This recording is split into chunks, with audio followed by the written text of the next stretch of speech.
Bapak, Ibu, Saudara-saudara, serta para sahabat MSF yang terkasih dalam Kristus. Pada hari ini kita memasuki minggu kedua Prapaskah.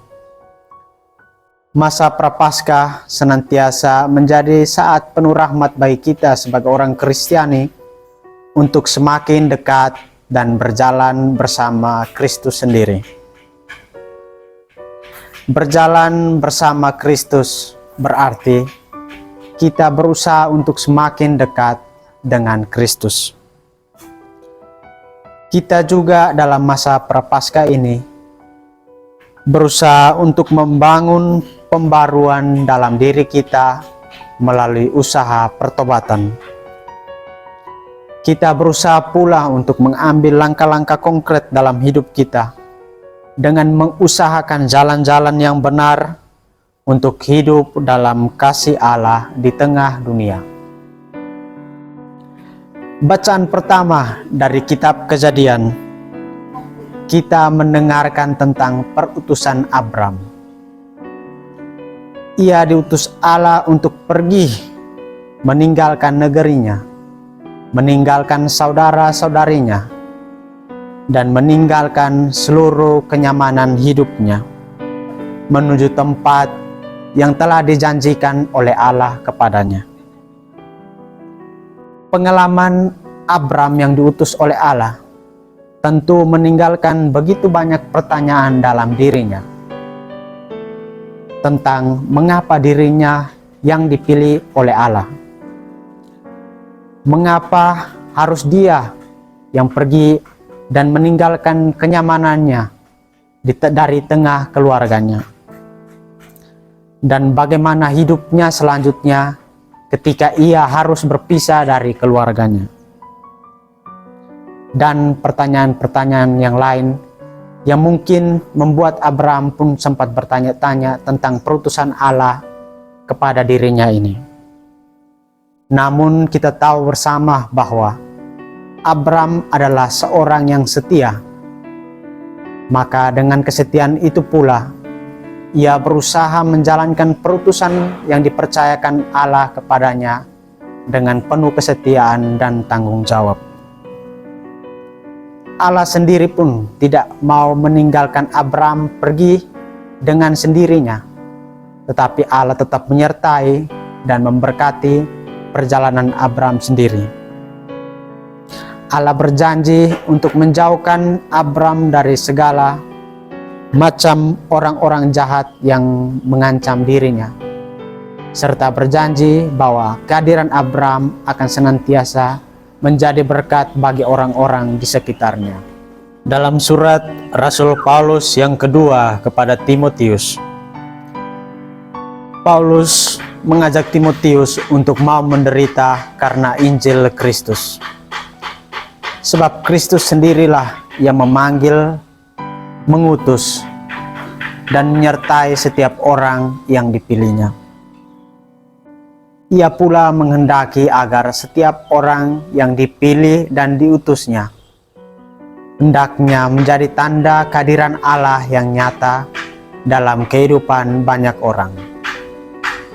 Sedangkan dalam bacaan Injil, kita mendengarkan tentang Petrus, Yakobus, dan Yohanes yang menyaksikan peristiwa transfigurasi Yesus di atas gunung.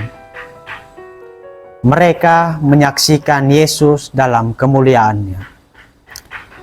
Pada wajahnya bercahaya seperti matahari, dan pakaiannya menjadi putih bersinar seperti terang. Dan pada saat yang sama, tampaklah Musa dan Elia yang hadir dan berbicara dengan Yesus. Ketika melihat dan menyaksikan peristiwa tersebut, para rasul menjadi takut. Akan tetapi, Yesus berkata kepadanya, "Berdirilah dan jangan takut." Bapak, Ibu, Saudara-saudari, serta para sahabat MSF yang terkasih dalam Kristus. Pengalaman perjumpaan dan tinggal bersama Yesus menjadi kerinduan banyak orang. Pengalaman iman tersebut membuat kita ingin berlama-lama bersama Yesus dan mengharapkan agar pengalaman tersebut tidak lekas berlalu dan berkesudahan. Akan tetapi, bukan hal itulah yang dikehendaki Yesus. Ada sesuatu yang lebih besar yang ingin Yesus kehendaki dari diri kita masing-masing. Akan tetapi, ada sesuatu yang lebih besar yang dikehendaki Yesus untuk kita lakukan setelah kita mengalami perjumpaan dan tinggal bersamanya. Yesus menghendaki agar kita menjadi saksi-saksi Kristus di tengah kehidupan yang nyata. Seperti Abram yang mendapat kasih di hadapan Allah, juga diperintahkan Allah untuk menjadi berkat bagi sekalian bangsa. Sedangkan Rasul Paulus dalam suratnya kepada Timotius pun menghendaki agar mau menderita bagi pewartaan Injil.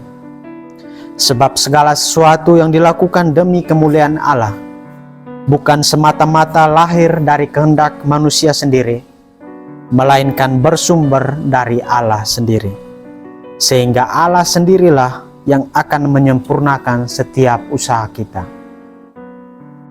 Bapak, Ibu, saudara-saudari, serta para sahabat MSF yang terkasih dalam Kristus. Sebagai umat Kristiani, kita pun dipanggil, diutus untuk menjadi saksi-saksi Kristus di tengah dunia. Pertanyaannya ialah, apa yang kita wartakan kepada dunia bila kita tidak pernah tinggal bersama dalam kasih Allah? Masa Prapaskah menjadi kesempatan bagi kita untuk semakin mengeratkan diri dan tinggal bersama Allah. Puasa dan pantang yang kita jalani selama masa Prapaskah ini menjadi kesempatan bagi kita untuk semakin mendengarkan sapaan-sapaan Allah dalam diri kita. Kita pun semakin memasrahkan diri kita seutuhnya pada kehendak Allah. Kita juga mempersiapkan diri untuk mengalami sengsara Tuhan dalam iman, harapan, dan cinta. Kita pula membiarkan diri untuk hanya berada dan berjalan bersama dengan Allah. Kita tinggal dalam Allah dan Allah tinggal dalam diri kita masing-masing. Sehingga akhirnya apa yang kita wartakan dan tampilkan adalah sesuatu yang benar-benar bersumber dari pengalaman perjumpaan kita dengan Tuhan. Hal itulah yang akan kita wartakan kepada semua orang yang ada di sekitar kita. Semoga Tuhan senantiasa memberkati kita dalam setiap persiaran kita di dunia ini. Amin.